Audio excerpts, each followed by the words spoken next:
ദൈവ തിരുനാമത്തിന് മഹത്വം ഉണ്ടായിരിക്കട്ടെ.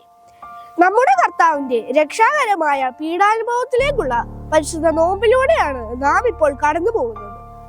ജഡമോഹങ്ങളെ കീഴടക്കി ആത്മാവിനെ ബലപ്പെടുത്തി സാത്താനെ തോൽപ്പിക്കുവാനുള്ള ഒരു ആയുധമാണ് പരിശുദ്ധ നോമ്പ്. നോമ്പും ഉപവാസവും നമുക്ക് ദൈവസന്നിധിയിലേക്ക് പറന്നെടുക്കുവാനുള്ള രണ്ട് ചിറവുകളാണ്.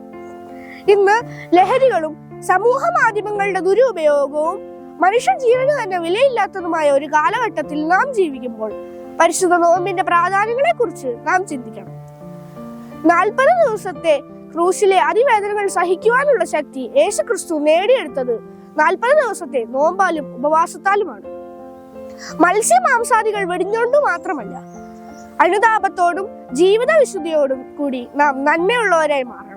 ആദ്യം നിന്നയുടെ അടയാളമായ കുരിശ് യേശു തമ്പുരാനെ തൂക്കിലേറ്റിയപ്പോൾ രക്ഷയുടെ അടയാളമായി മാറിയതുപോലെ ഈ നോമ്പും നമുക്ക് രക്ഷയുടെ അനുഭവമായി മാറാൻ ദൈവത്തിന്റെ പരിശുദ്ധാത്മാവ് നമ്മെ സഹായിക്കട്ടെ.